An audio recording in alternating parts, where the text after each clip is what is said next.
talking about the portfolio capacity and capability. Probably, I think we had been on what slide?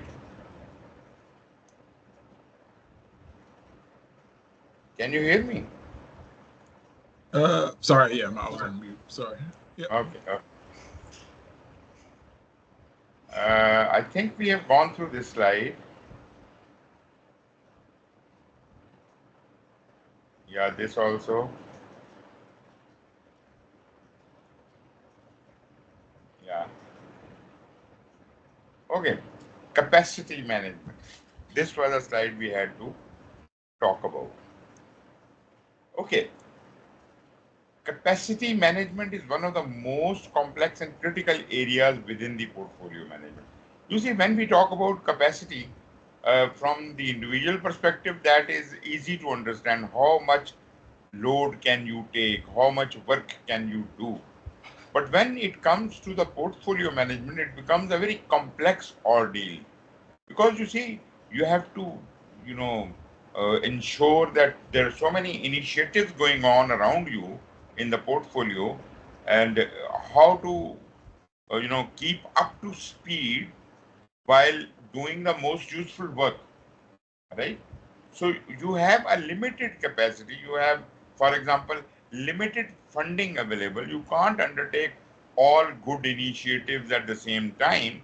So which are those initiatives or components which should be done, which are of the highest priority, and they have got they have to integrate together, right? So capacity management is the most complex and critical area. It addresses the overall resource demands of portfolios and their components.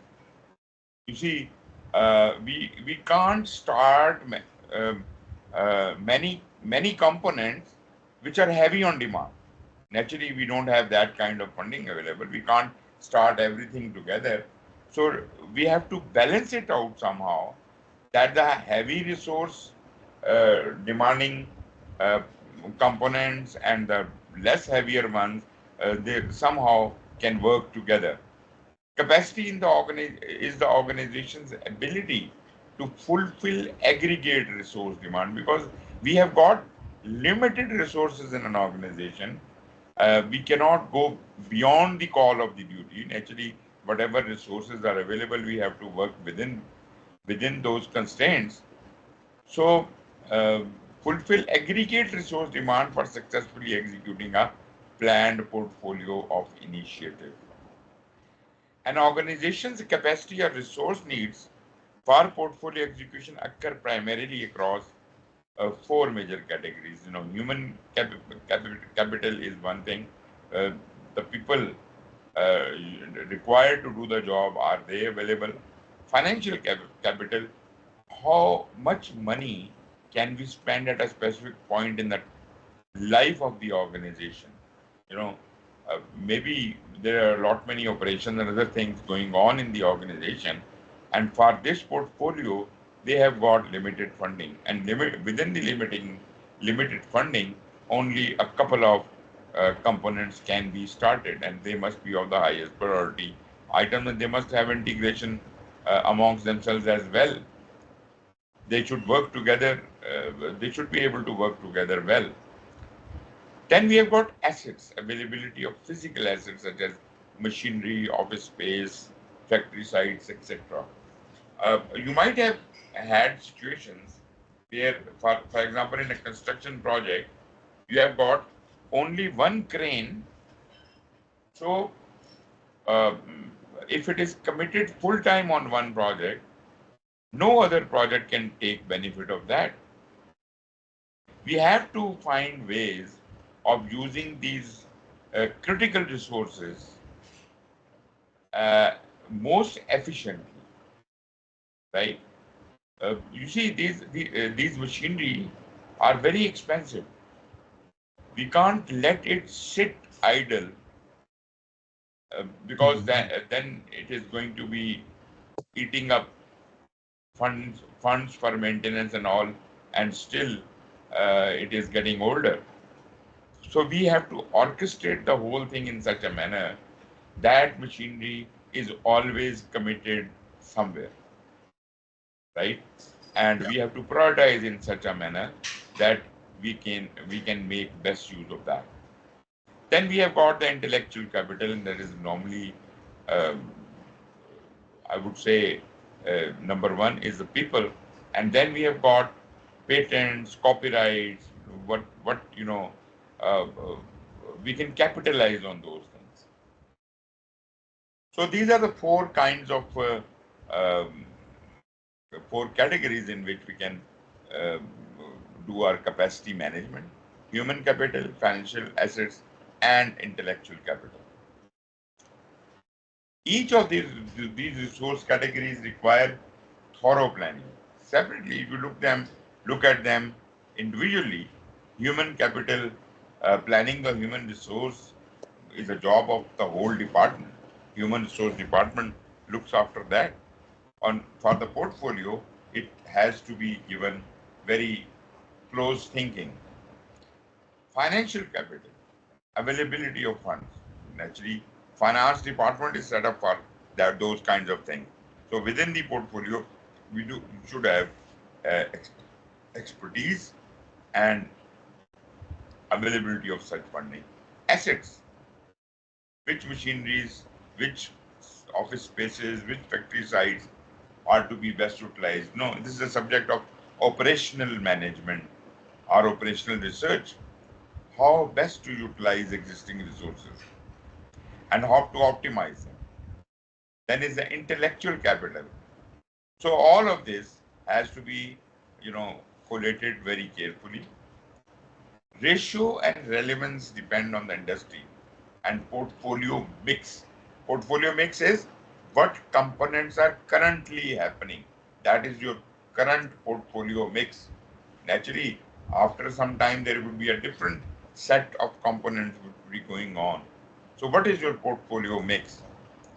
Capacity management seeks to address conflicts related to the resource demands of portfolio and their respective components.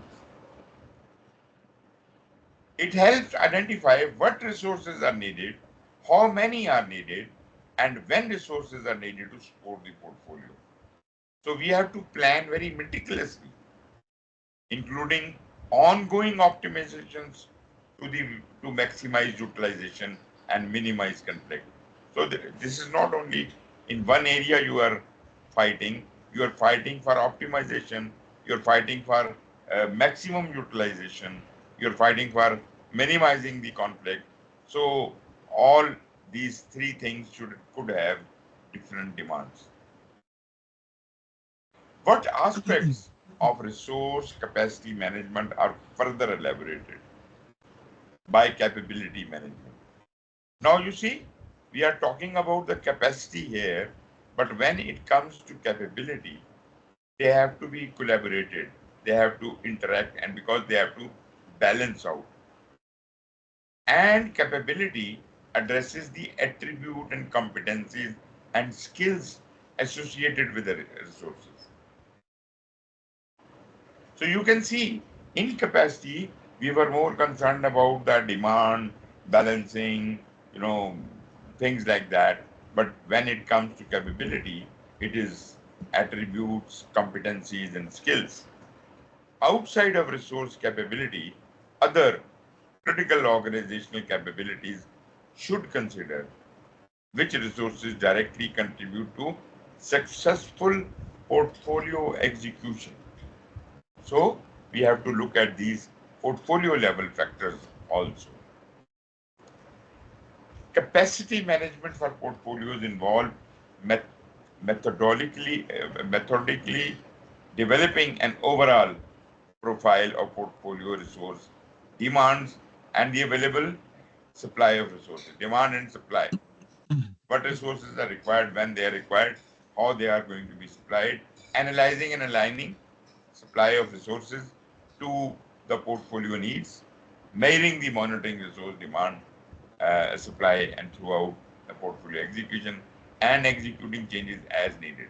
You see, these topics we are going to be ultimately discussing in this chapter, the demand and supply thing and all. Uh, this is coming out of the capacity management. Now, let's look at this diagram of capacity and capability management components of the portfolio management. So, what do we have? We have a strategic plan for the organization. We have business portfolios, and within portfolios, we have got initiatives or components, and we have a portfolio roadmap, how the things are to be done.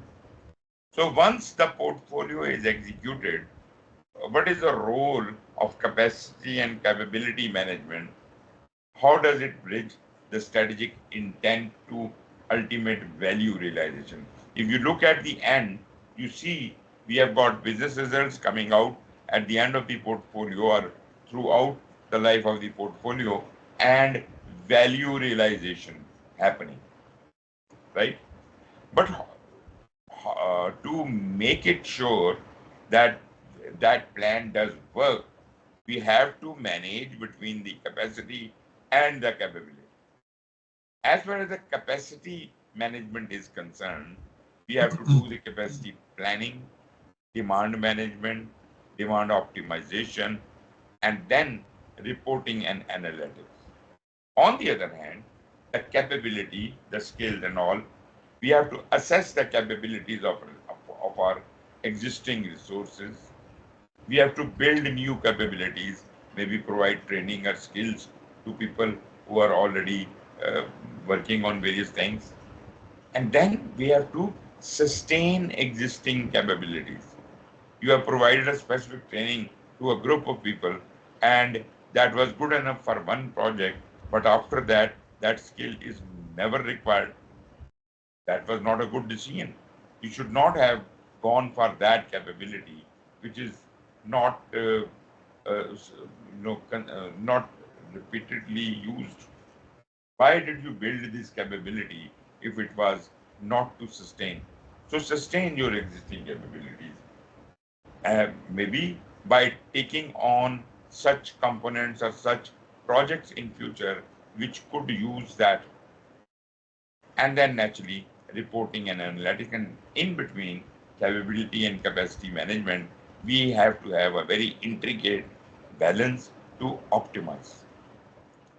And through this reporting and analytics coming from capacity and capability management, we see that we will learn lessons, we'll build our knowledge base, and that is going to impact our strategic plan.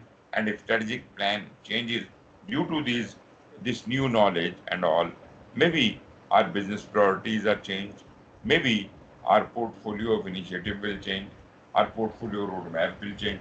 So in a way, these things are going to impact.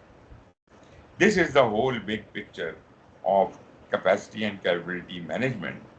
How does it impact the journey of portfolio management, right from strategic planning till value realization?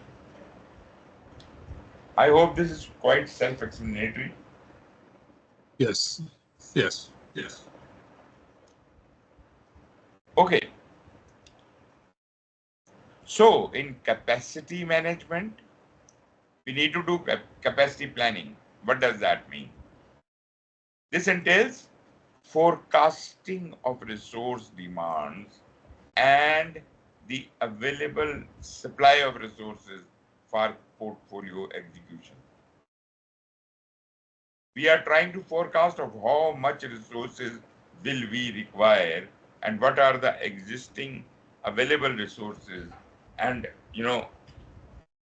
available information in the portfolio roadmap, strategic plan, and historical data. Keep looking at that and try to establish how much can we handle, what is our capacity. Then supply and demand. This element involves analysis, resource allocation for portfolio components to balance supply and demand. If we have got only 10 people who are expert in a specific area, then not only that we should use them, but we should be able to sustainably use them, right? So we should maybe if 10 people are available of that skill set, 2 are required by one project, 5 are required for a program, and the remaining maybe in reserve. But I don't appreciate reserve because those resources are not being utilized. The optimal use would be all the 10 resources are always committed somewhere. None of them is kind of idle at any point in time. That is what supply and demand means. Optimal utilization. We only acquire that much resources which are required and never more than that. Supply and demand are balanced out with each other. Demand optimization. This element involves ongoing measurement and the monitoring of resources for needed courses, corrections, adjustment during portfolio execution. So how can we optimize the demand? Actually, these are very scientific topics, and we have to do a lot of mathematics for doing that. How, there's an example I have been having in my business business analysis, and that is that there is a shop in which certain product, for example, Coca-Cola bottles are available there, and there is in a specific store there is a consistent demand, maybe like 10 to 20 crates per month, right? Then there are many factors by which the demand can go down or demand can go up. For example, these Pepsi people have recently advertised on mass media, and as a result of that, the demand of the bottle started rising. So the store, which was normally demanding 10 to 20 crates per month, are suddenly demanding 40 to 50 crates, right? That was when the advertisement went into circulation and demand has risen. So at that time, you started demanding, but the supply was not possible because that many bottles were not being created, right? So they started creating extra facility, they putting on extra factory. It took about 4 or 6 months. By that time, the demand which was created through the advertisement started dwindling. And by the time the company, the factory was able to provide 40 to 50 crates, demand has again come down to 10 to 20 crates. You understand my dilemma? Now, because the shop, the store has already demanded 50 crates, and they have now been delivered after 5 months, they haven't delivered those 50 crates. And suddenly the demand has gone down, and they could sell only 10. So next month, they will not be putting up a demand. Next month, so for the next 5 months, there will be no demand. And if the factory starts delivering 50 crates per month, they will be stacked all the time, and the stack will be increasing. So naturally, no store is going to demand to put up with that demand. So supply and demand has to be balanced. Demand optimization, this element involves ongoing measurement and monitoring of resources for needed course correction and adjustment. That is what is required. When you advertise, don't do it in very blindly. First, you have to build up your facility. Then you have to see what is the effect of demand, effect of advertisement on increase in demand in the market, and gradually you should start optimizing it. The system should not shut down. You have advertised, but you do not have facility to create more bottles, more crates. So ultimately, you could not take real advantage out of it. So you have to optimize your demand. This element involves ongoing management and monitoring. Then is the reporting and analytics. This element involves identifying and capturing data, associated analysis. Why are we leaving this reporting and analysis as if we can leave it in the lessons learned for future portfolio? So this is just the side of the capacity we just discussed, and these were the components in that.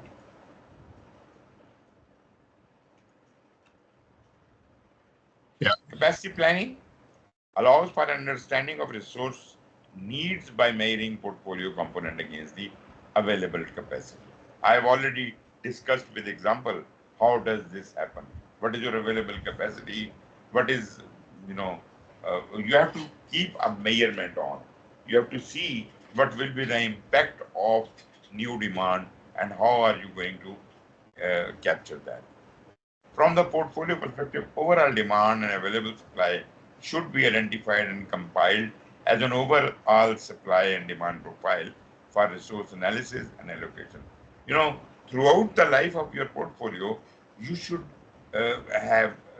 forecast when in the life of the portfolio, what would be the demand for what resources. A portfolio supply and demand profile provides a consolidated and holistic view of forecasted resources, and you can even do the course correction. If at all things are not exactly happening how you planned, then you can do the course correction. But it should not be left at the last moment. It also captures the risk attitude and threshold specific to resources and investment, which are essential in defining resource allocation and making trade-offs. Integrated view of organizational strategic plan. That is what you need to do for capacity planning. You must look at the organization strategy as a whole.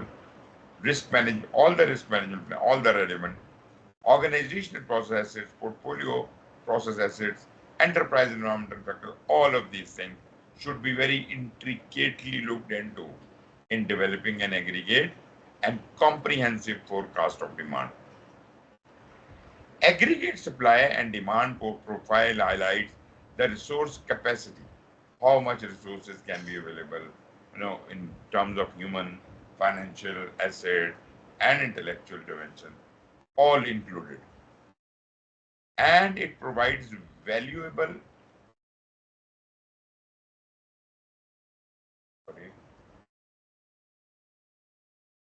guidance in portfolio execution and portfolio governance to select and fund portfolio components. So in a way, I am trying to say that you have to deal with it very intelligently. While accounting for the entire portfolio, which is an uphill task, you have to somehow create the profile of all assets. Capacity planning also needs to accommodate special instances when the portfolio may have mandatory or legislative initiatives that exceed the capacity or capability limits of the organization. Your organization does not have a capacity for specific element, but there is a mandatory requirement or a legislative requirement that we should be able to produce at least this much number of crates from our factory. Whether there is demand or not, it is mandated by the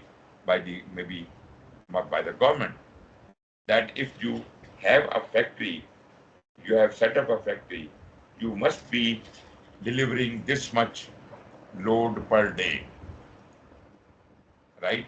So all of the things have to be orchestrated around that.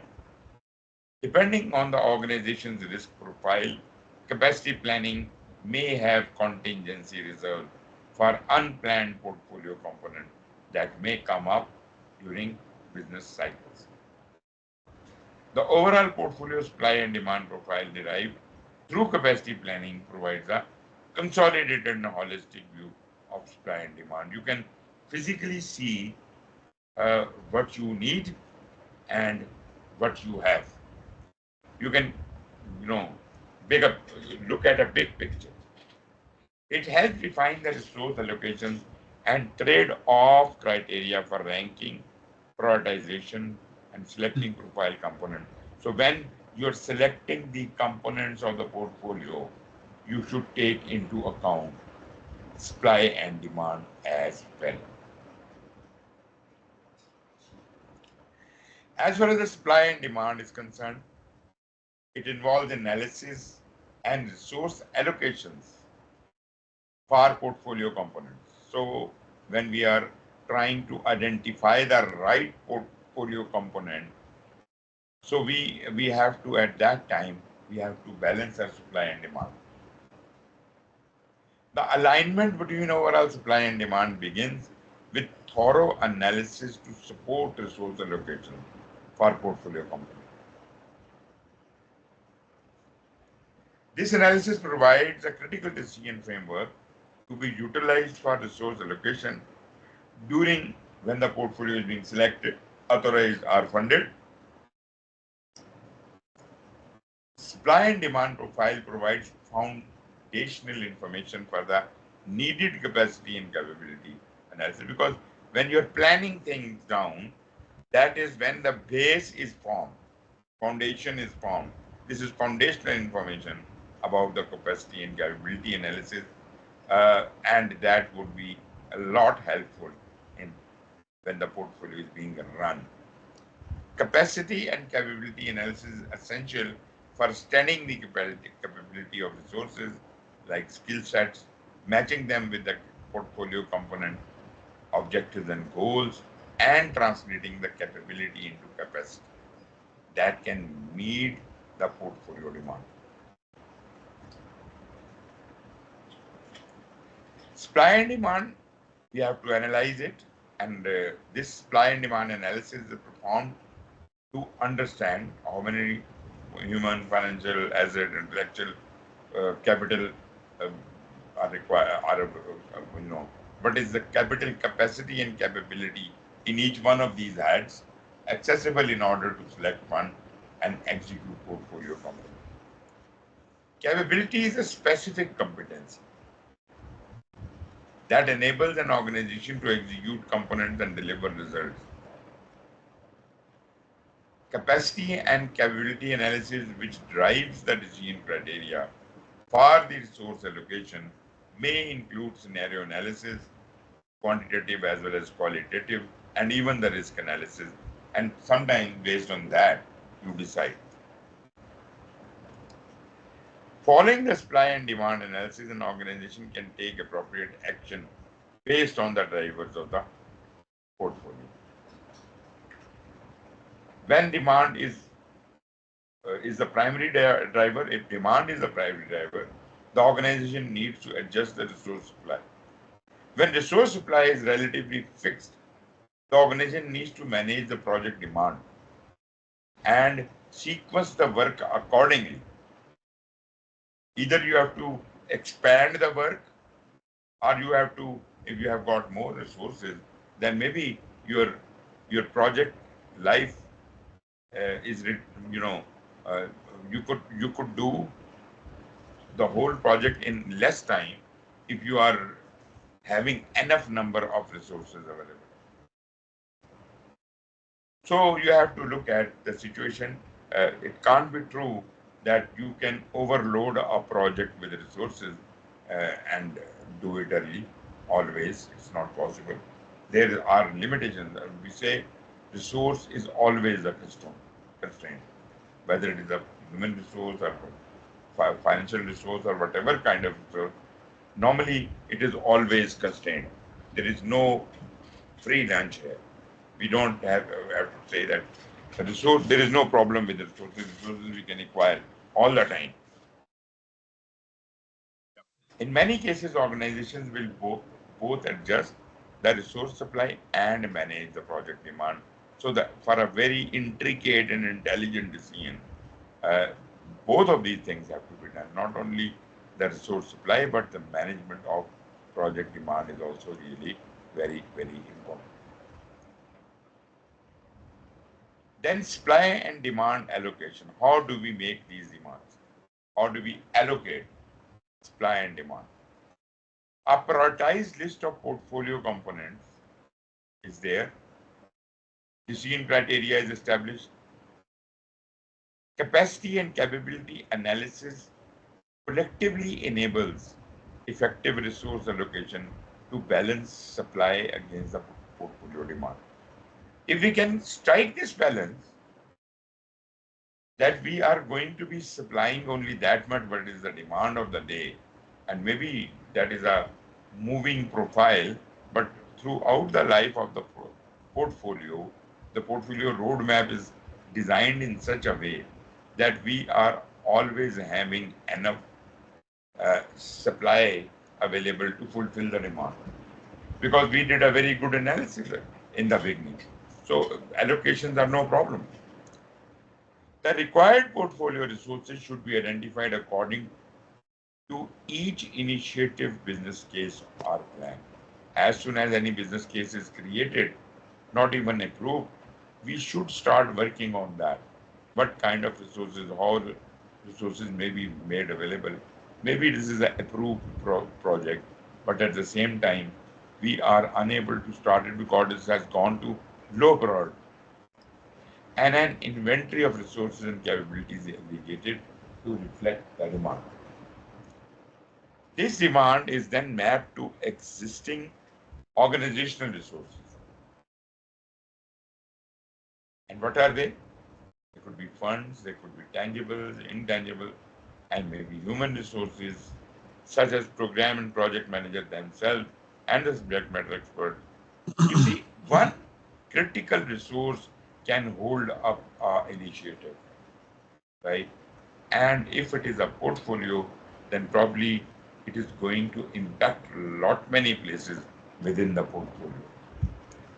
A master schedule of resource allocation is necessary to plan the consolidated demand of portfolio resources. And at the portfolio management level, the concept of supply and demand takes on a wider meaning than what is used at the program and project level. So just don't take this as a simple concept, but the concept of supply and demand at the project level could be different from at the program level, and this we are talking about at the portfolio level. So this might not be very similar, this might be completely different. And higher the level, more difficult is it to manage. You can manage a task or a project or a program, but the portfolio, it is much more, flexible. You have to be adaptive. Yeah. Mm-hmm. Goal in managing supply and demand is to ensure that organizations optimally allocate resources against the resource requirement. Organizations should allocate resources to minimize both capacity underutilization and overutilization. I hope that is also very interesting, that we should not be draining out our resources suddenly, that is, overutilizing or underutilizing. If you are underutilizing, you are, the item, the raw material will always keep lying in your warehouses because it cannot move ahead. Yeah. The ideal outcome requires diligent, iterative resource management and continuous optimization process. This you can see in this diagram how the demand and supply. Supply is the capacity, how much your organization can supply. So this black line shows our supply. And what is the current demand? Demand is less. If the demand is less, you stop producing a lot of capacity. You start you supply only that much, but is required by the demand. But later in the life of the project or the portfolio, if you see that the demand is going to rise, how are you going to catch up for overutilization or maybe for underutilization? So if the demand is more than supply, that is overutilization, and if it is less than supply, it is underutilization. We have Yeah. to create a balance. Yes. Yes. The balancing of these demand or resources with the output of the portfolio or the portfolio resultant value is commonly referred to as capacity balancing, right? Capacity balancing. Forecasting supply and demand at the portfolio level, along with short-term and long-term planning, is key to balancing portfolio capacity over time. Portfolio resources are always constrained. As I said earlier, resources are always constrained. So supply and demand need to be continually reviewed and balanced with appropriate approaches. Some organizations assume that there are unlimited resources and the resources can be procured through various channels to satisfy any demand. That means we are outsourcing, right? We are saying, okay, there is no problem. We are a small team of 10 people. We can do the job, but only until the capacity of 10 is required. If more is required, then probably if we really want to make money out of this ordeal, we need to acquire more efficient resources, more number of resources to, fulfill that demand. These are typically projectized organizations where such like situation occurs.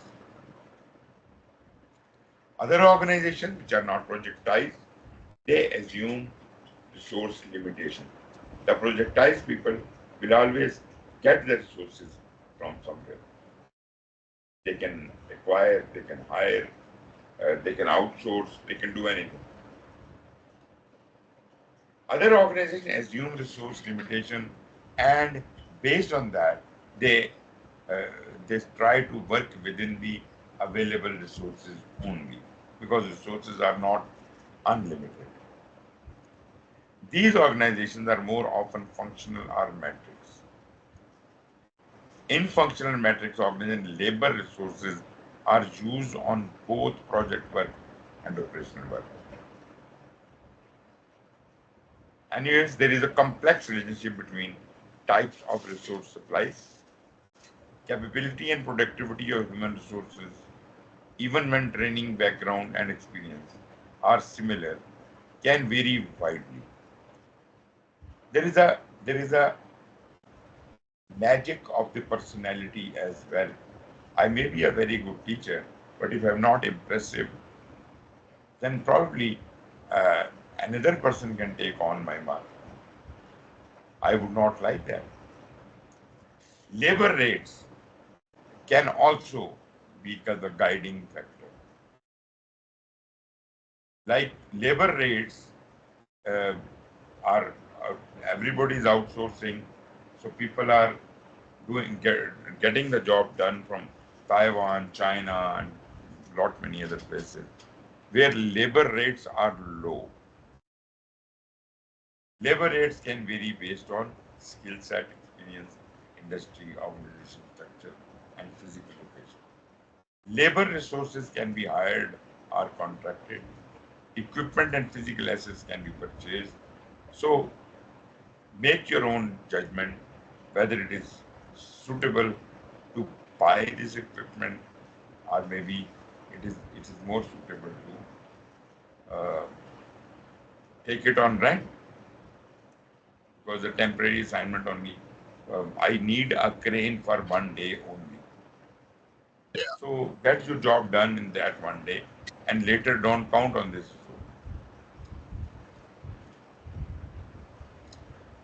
So there is a complex relationship between types of resource supplies, capability and productivity of human resources.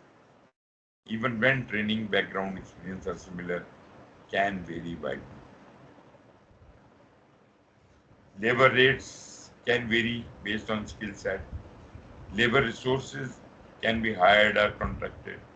Equipment and physical assets can be purchased, leased, or rented. So you can read through this, all of these various points.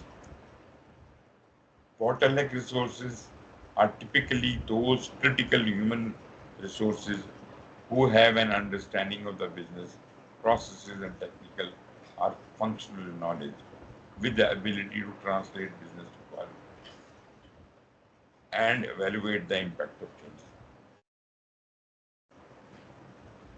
So we need to have these bottleneck resources.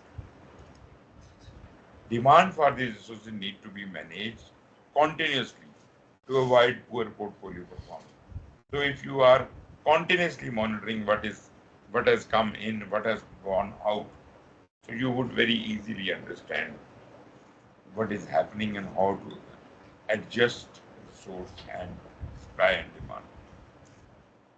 As portfolio components are selecting and planning is conducted, now new information regarding resource requirements is often learned.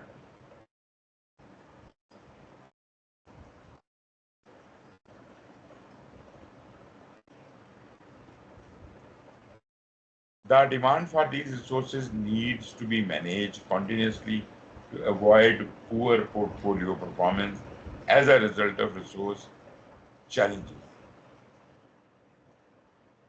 It can be difficult to accurately determine the demand for resources. Naturally, we do understand that it is not just your intuition. It should be supported by the data as well. As portfolio component selected and planning is conducted, new information regarding resource requirement is often needed.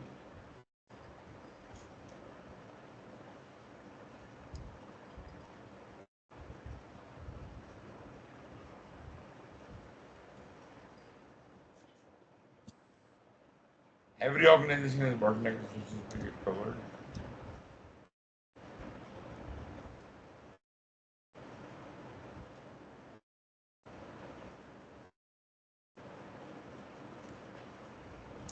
Okay.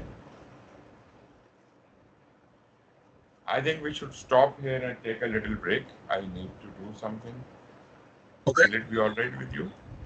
Yeah, that's fine. That's fine. Okay, we are just breaking off for 10 minutes. Okay. Should be good.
Okay.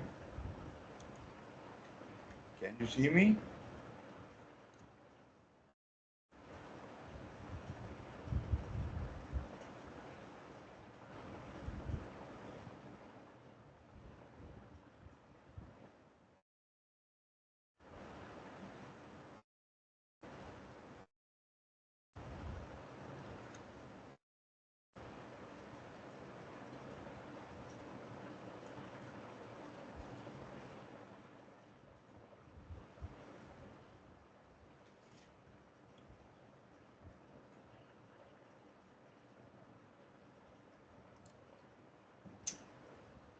Okay, I'm back.